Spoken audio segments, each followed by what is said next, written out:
माननीय आकाश आराध्य माननीय नेशनल कोऑर्डिनेटर साहब का स्वागत करेंगे। माननीय धर्मवीर अशोक साहब का स्वागत करें। माननीय धन्यवाद साथियों, धन्यवाद। अब मैं ज्यादा देर न करते हुए, क्योंकि बहुत दूर से चलकर आ रहे हैं कुरुक्षेत्र से बहुत बड़ी जनसभा को संबोधित करते हुए, इसलिए मैं आदरणीय राष्ट्रीय कोऑर्डिनेटर बहुजन समाज पार्टी युवाओं के हृदय सम्राट आदरणीय आकाश आनंद जी से अनुरोध करूंगा कि वे हम सबको अपने विचारों से लाभान्वित करें। माननीय आकाश आनंद जी, माननीय आकाश आनंद जी, माननीय आकाश आनंद जी, जिंदाबाद जिंदाबाद।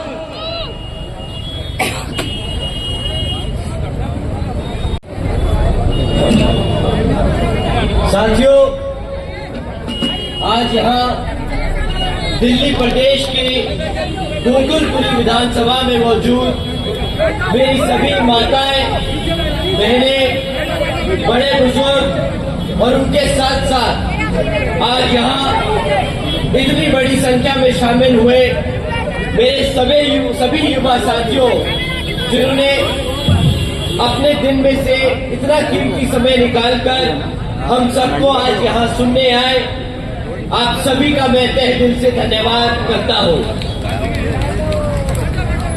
और आज इस विशाल चुनावी जनसभा को सफल बनाने के लिए जो हमारे बीएसपी के सभी पदाधिकारी एवं नेतागण और हमारे मूवमेंट की जान मेरे सभी साथी, हमारी मेहनत कश कार्यकर्ताओं ने जो दिन रात एक कर इस सभा को सफल बनाया, आप सभी का भी मैं तहे दिल से धन्यवाद प्रकट करता हूँ।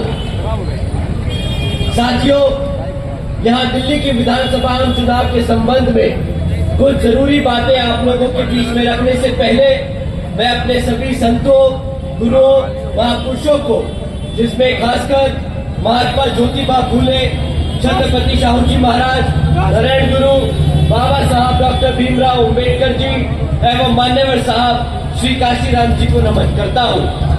साथ ही मैं बहुजन समाज पार्टी की राष्ट्रीय अध्यक्ष, मैं उत्तर प्रदेश की 4 बार रही मुख्यमंत्री एवं पूर्व सांसद आदरणीय बहन जी के नाम से लोकप्रिय बहन कुमारी मायावती जी का भी तहे दिल से आभार प्रकट करता हूँ, जिन्होंने अपनी पूरी जिंदगी वामसेव GS4 में बीएसपी के जन्मदाता एवं संस्थापक मान्यवर साहब श्री काशीराम जी के बताए हुए रास्ते पर चलकर परम पूज्य बाबा साहब डॉक्टर भीमराव अम्बेडकर जी के मानवतावादी एवं आत्मसम्मान एवं स्वाभिमान मूवमेंट के कारवां को अपने आजीवन त्याग, तपस्या व कड़े संघर्ष से एक नई राजनीतिक ऊर्जा, शक्ति व पहचान दी है तथा उत्तर प्रदेश जैसे विशाल व महत्वपूर्ण राज्य में 4 बार अपनी पार्टी बीएसपी के नेतृत्व में सरकार बनाकर खासकर बहुजन समाज के लिए एक ऐसी मिसाल बन गई है, जिससे प्रेरणा लेकर करोड़ों लोग आज यहाँ दिल्ली में भी सामाजिक परिवर्तन व आर्थिक तरक्की के मिशनरी कार्य से जुड़ चुके हैं। इतना ही नहीं, बल्कि मैं खुद भी उनके इस नेतृत्व से प्रभावित होकर बीएसपी मूवमेंट से जुड़ा हूँ और अब उनके पदचिन्हों पर चलकर इस मिशनरी दायित्व को, कर्तव्य को व फर्ज को अपनी आखिरी सांस तक निभाने की पूरी कोशिश करता रहूंगा। साथियों, मैं अब आपका ध्यान यहाँ विधानसभा चुनाव के बारे में जो मुद्दे हैं उस पर लाना चाहूंगा। साथियों, पिछले 11 साल से यहाँ दिल्ली प्रदेश में आम आदमी पार्टी की सरकार चल रही है, परंतु आज भी दिल्ली की हालत वैसी ही है जैसे 11 साल पहले थी। आज भी दिल्ली की सड़कों में कोई सुधार नहीं, आज भी दिल्ली की हवा में कोई सुधार नहीं, आज भी दिल्ली के पीने के पानी में कोई सुधार नहीं, आज भी दिल्ली की जनता के लिए कोई नई रोजगार या नौकरियां नहीं। पर साथियों, इस बार सबको वोट डालने से पहले कुछ जरूरी मुद्दों पर सवाल करना होगा और इनके हवाई चुनावी वादों से भी सतर्क रहना होगा। इनकी सच्चाई क्या है वो जाननी और समझनी होगी। साथियों, इन्होंने क्या काम किया एजुकेशन, एम्प्लॉयमेंट और डेवलपमेंट के नाम पे, इन सभी पर आपको सवाल करना होगा। मैं आप लोगों यहाँ जो बैठे हैं उन सब से पूछना चाहूंगा कि अगर हम एजुकेशन की बात करें तो आपको दिल्ली की जनता को केजरीवाल ने क्या दिया। केजरीवाल की सरकार ने पिछले 10 साल से यहाँ पर खूब वादे करे। उन्होंने कहा कि हम वर्ल्ड क्लास एजुकेशन देंगे, 20 नए कॉलेजेस खोलने का भी वादा किया था, और दूसरी तरफ हकीकत में क्या किया। दूसरी तरफ 9th में फेल हुए बच्चों को जबरदस्ती ओपन स्कूलिंग बोर्ड में डाल दिया जाता है, जहां पे हमारे बच्चे पास हो या फेल हो, केजरीवाल जी की सरकार को कोई फर्क नहीं पड़ता, क्योंकि ओपन स्कूलिंग में डालने के बाद ये बच्चे केजरीवाल जी की जिम्मेदारी नहीं होते, परंतु इन बच्चों को केजरीवाल जी अपनी सरकार में ट्रांसफर स्टूडेंट्स दिखाकर, उन्हें फेल ना बताकर ट्रांसफर स्टूडेंट्स दिखाकर अपना रिपोर्ट कार्ड ठीक जरूर कर लेती है। सच तो ये है कि 40% से ज्यादा बच्चे जो 9th में फेल होते हैं, एक बार जो फेल हो जाए उसके बाद शिक्षा के क्षेत्र में उनको आगे बढ़ने के लिए बहुत कम मौके मिल पाते हैं। साथियों, आप सभी जानते हैं कि इन सरकारी स्कूलों में किस समाज के बच्चे ज्यादातर पढ़ते हैं, और जब 9th में फेल होते हैं और शिक्षा के क्षेत्र में पीछे रह जाते हैं तो किसका समाज सबसे ज्यादा इसके नुकसान खाता है। यही केजरीवाल की सच है, सोच है साथियों, सोची समझी साजिश है हमारे समाज के बच्चों को आगे बढ़ने से रोकने की, क्योंकि वो जानते हैं कि अगर हमारे समाज के बच्चों को, हमारे समाज के बच्चे अगर पढ़ लिख जाएंगे तो अपने हकों के लिए भी लड़ने की शिक्षा, अपने हकों के लिए लड़ने की क्षमता भी रखना समझ जाएंगे। साथियों, यही इनका अकेला झूठलौता झूठ नहीं है जो इन्होंने बोला कि वर्ल्ड क्लास एजुकेशन देंगे। इनका दूसरा झूठ कि हम दिल्ली में युवाओं को रोजगार देंगे। केजरीवाल जी ने 2014 में वादा किया था कि दिल्ली में 8 लाख से ज्यादा नौकरियां देंगे। फिर दोबारा 2022 में उन्होंने वादा किया कि हम 20 लाख से ज्यादा नौकरियां देंगे।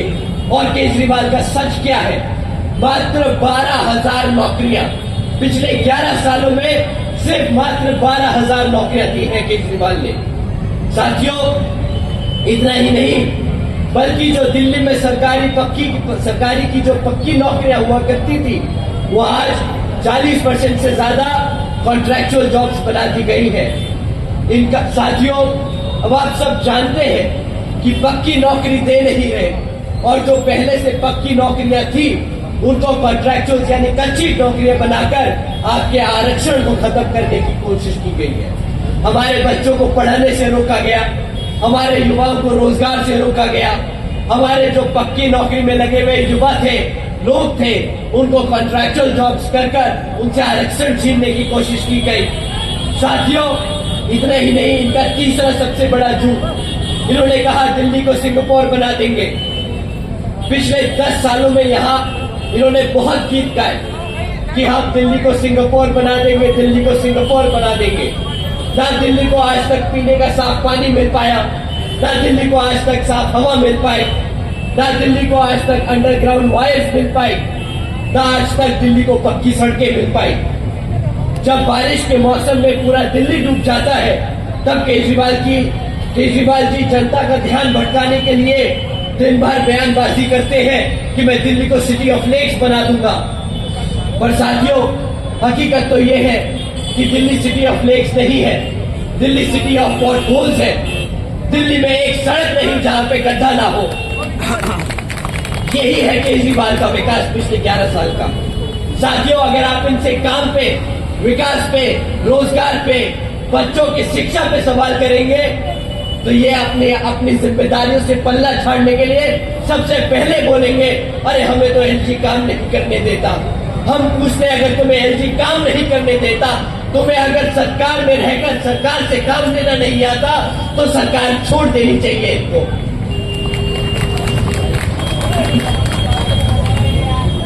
साथियों, केजरीवाल जी ने तो इतनी लंबी फेंकी थी, उन्होंने तो ये भी कहा था कि मैं तो यमुना को भी साफ कर दूंगा अगले 5 सालों में। और फिर मैं पूरे दिल्ली वासियों के साथ यमुना में डुबकी लगाने जाऊंगा। और आज आप सब जानते हैं यमुना का क्या हाल हो रखा है। इतना ही नहीं, केजरीवाल जी ने तो ये भी कहा था कि भाई, बहुत गर्व से बताते हैं कि मैं एक सीए हूं, मैं एक रिटायर्ड IRS ऑफिसर हूं, मुझे हिसाब किताब आता है। तो केजरीवाल जी आज दिल्ली 31 साल में पहली बार आपकी सरकार के दौरान क्यों घाटे में चल रही है, जनता को जवाब चाहिए आपसे। साथियों, इन्होंने सिर्फ एक वादा पूरा किया, मुफ्त में बिजली देने का, परंतु उसका सच भी मैं आप लोगों के सामने रखना चाहता हूं। वो 200 यूनिट बिजली जो केजरीवाल ने मुफ्त में दी, उसकी कीमत मात्र 200 रुपए महीना है। और मैं जानता हूं मेरा समाज इतना पढ़ा लिखा है और इतना काबिल है कि केजरीवाल के सामने 200 रुपए के लिए भीख में हाथ तो नहीं फैलाएगा। बताइए मेरे साथियों, फैलाओगे हाथ की नहीं?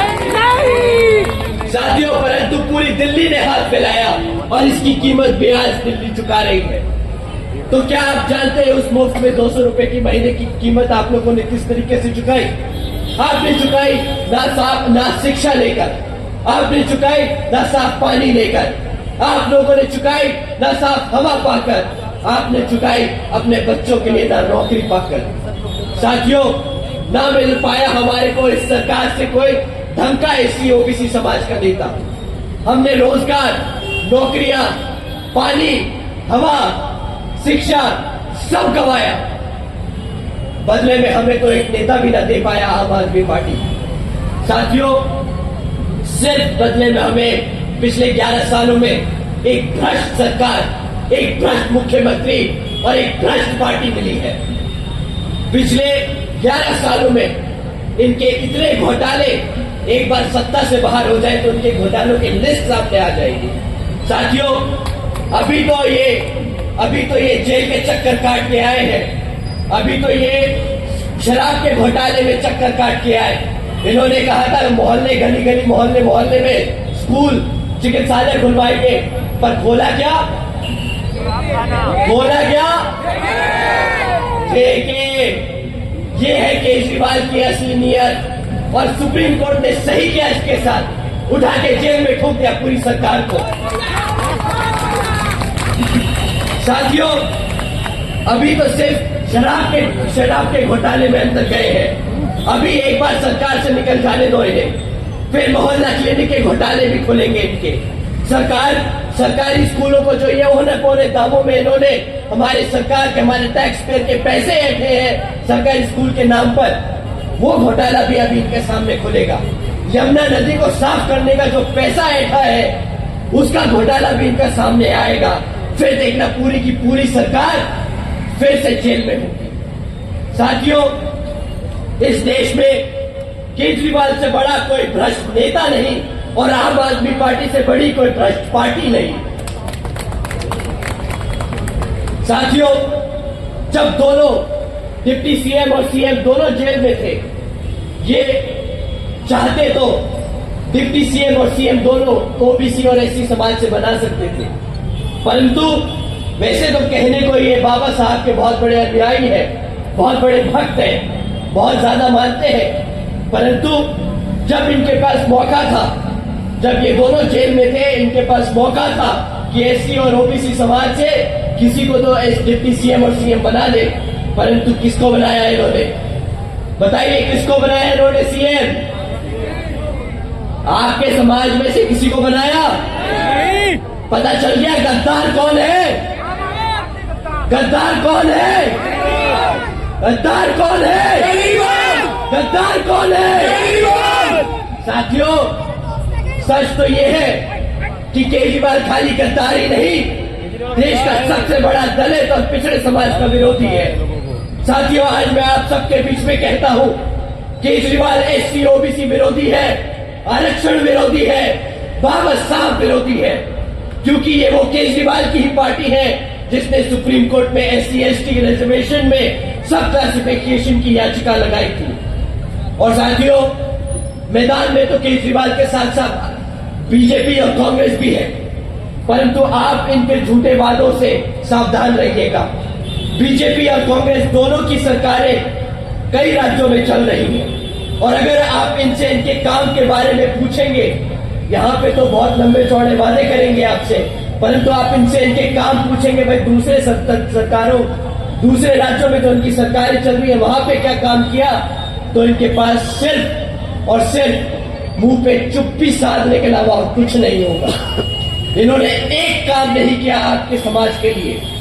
ये अगर बोल सकते हैं तो सिर्फ बोलेंगे हमसे मुफ्त में राशन ले लो, हमसे मुफ्त में बिजली ले लो, हमसे मुफ्त में पैसा ले लो, पर कभी भी आप लोगों को मुफ्त में शिक्षा देने की या आपको मुफ्त में रोजगार देने की बात नहीं करेंगे। हमारे सभी यहाँ पे माँ बाप जानते हैं कि यहाँ पे सरकारी नौकरी लेने के लिए ये लोग कितनी कितनी घूस खाते हैं।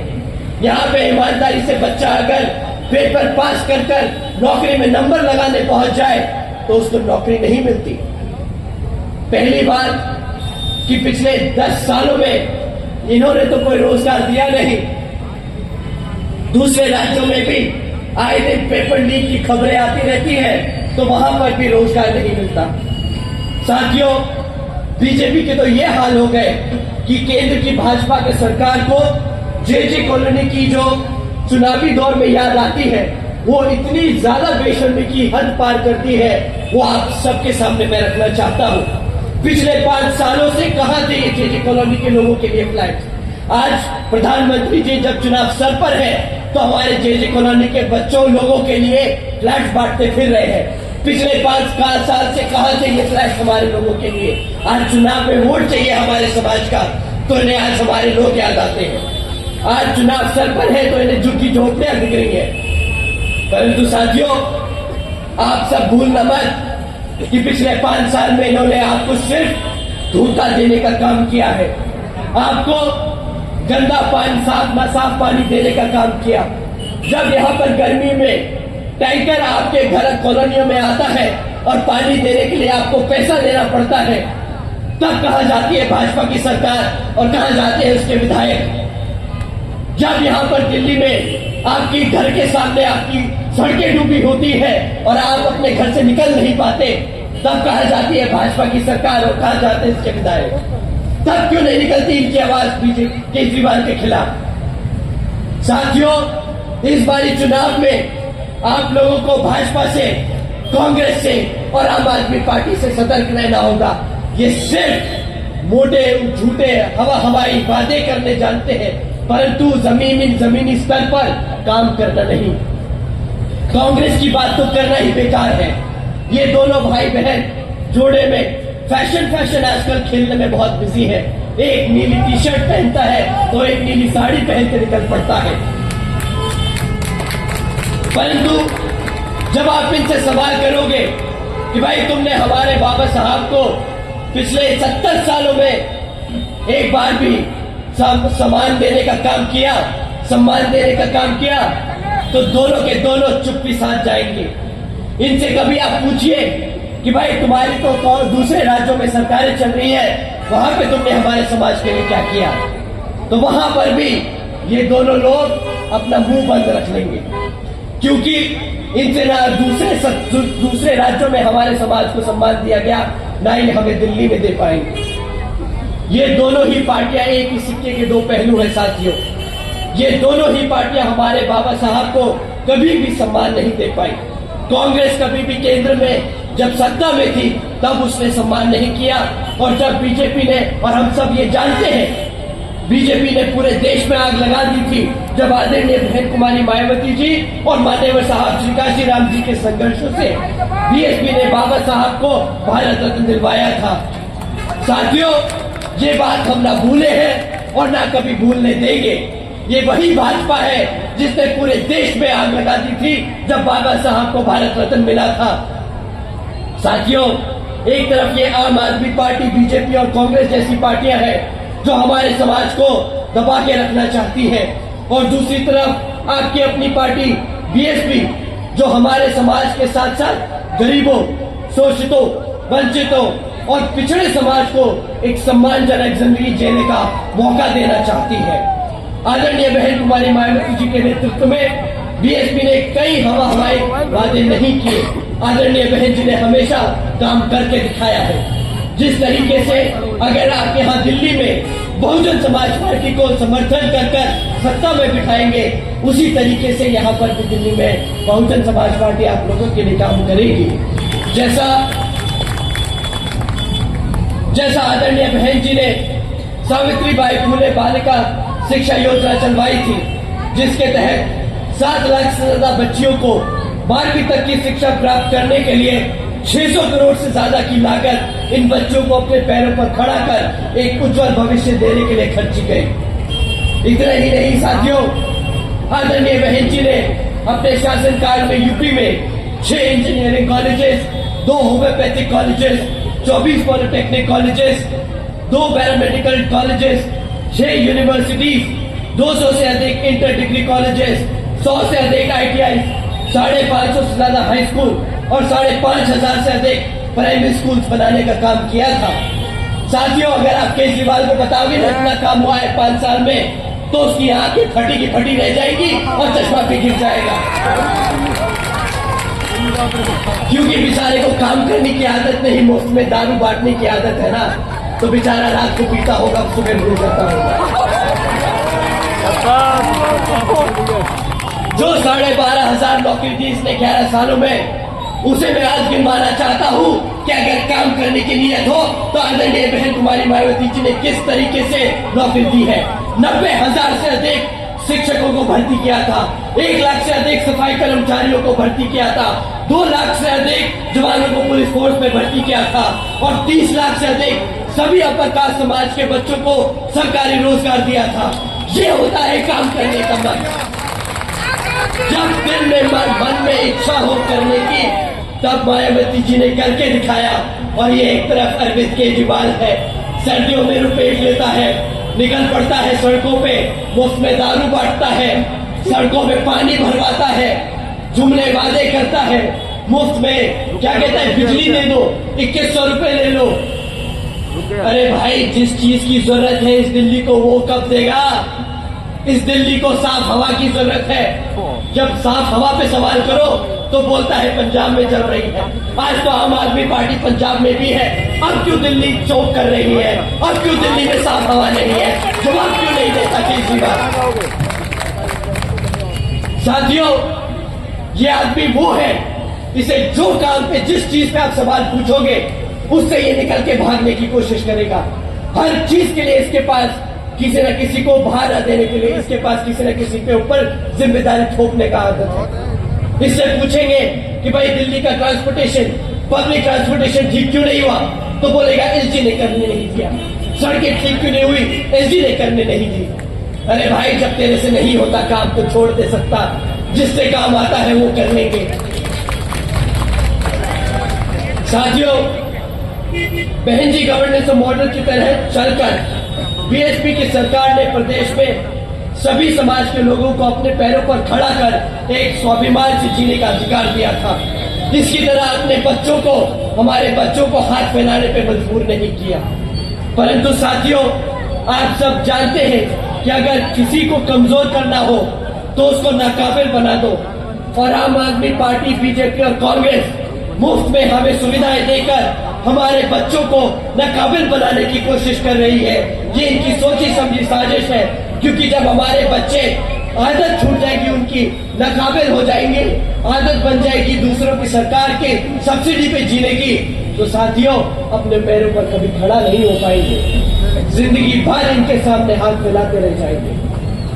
आदरणीय बहन जी ये नहीं चाहती। आदरणीय बहन जी चाहती है कि हमारे बच्चे पढ़े लिखे, हमारी जनता साफ हवा में रहे, हमारे बच्चों के लिए रोजगार हो, वो ईमानदारी इज्जत से कमाए, अपने घर में पैसा लाके अपने माँ बाप को दे, और हमारे माँ बापों को मुफ्त में राशन के लिए राशन कार्ड में लाइन में खड़ा ना होना पड़े। ये चाहती है आदरणीय बहन कुमारी मायावती जी, ये चाहते थे बाबा साहब आप सबके लिए। परंतु ये केजरीवाल क्या जाने SC ST समाज का दुख और दर्द, उसका संघर्ष। ये तो IAS ऑफिसर रहा है, इसने तो 40-45 करोड़ का बंगले में रहा भाई साहब, कहता था मैं कभी चुनाव नहीं लड़ूंगा, फिर सबसे पहले मौका मिलते मुख्यमंत्री की गद्दी हाथ हड़प ली। कहता था मैं लाल बत्ती नहीं लूंगा, कहता था मैं सरकारी बंगला नहीं लूंगा। सही कहता था, सरकारी बंगला नहीं लेगा, प्राइवेट से ज्यादा महंगा तो सरकारी बंगला बनवा लिया। ये क्या जाने गरीबों का दुख, ये क्या जाने गरीबों का दर्द। खुद के बच्चे तो प्राइवेट स्कूल में पढ़ते हैं, इसके खुद तो प्राइवेट स्कूलों में पढ़ाया इसने। ये क्या जानता है सरकारी स्कूलों में बच्चे जिस समाज के पढ़ते हैं उन्हें क्या दिक्कत आती है। खैर, मैं आप लोगों का और समय ना लेते हुए आप सभी को बस यही दरखास्त करूंगा कि एक तरफ आम आदमी पार्टी, बीजेपी और कांग्रेस जो आप लोगों को गुलाम बनाना चाहती है, और दूसरी तरफ एक बीएसपी की सरकार है जो आपको और आपके बच्चों को पढ़ा लिखा कर एक काबिल व्यक्ति बनाना चाहती है। साथियों, इन्हीं कुछ जरूरी बातों के साथ ही अब मैं आप सभी लोगों से मेरी व खासकर आदरणीय बहन कुमारी मायावती जी की एक खास विशेष अपील है कि इस विधानसभा चुनाव में आप सभी लोग हर मोर्चे पे सावधान रहें, हर मोर्चे पे सावधान रहें, क्योंकि आपका वोट बहुत कीमती है। आपका वोट कोई खरीद ना पाए, आपका वोट कोई लूट ना पाए, आपका वोट कोई पढ़ने से रह न जाए। साथियों, जाति बिरादरी, धन बल, मंदिर मस्जिद या किसी भी भावना आदि के नाम पर कोई स्वार्थी अपने जाल में फंसाकर आपके वोट को दुरुपयोग न कर ले, क्योंकि देश के हर एक महिला, पुरुष व युवा को वोट का अधिकार यहाँ परम पूज्य बाबा साहब डॉक्टर भीमराव अंबेडकर जी की अति महत्वपूर्ण देन है। तो इस विधानसभा चुनाव में साथियों, आप यहाँ पर अपने बीएसपी के प्रत्याशी लाल सिंह जी को भारी मतों से वोट देकर जिताने का काम करें। साथियों, समय आ गया है कमर कसने का, सत्ता छीनने का और अपने आप को सत्ता की गद्दी पे बिठाने का। जय भीम, जय भारत। बीएसपी की क्या पहचान? जिंदाबाद, भैया का समन जी जिंदाबाद, जिंदाबाद। हम आपके साथ हैं, हम आपके साथ हैं। आकाश की आप संघर्ष करो, हम आपके साथ हैं, आकाश की आप संघर्ष करो, हम आपके साथ हैं, आकाश की आप संघर्ष करो। हम आपके साथ हैं।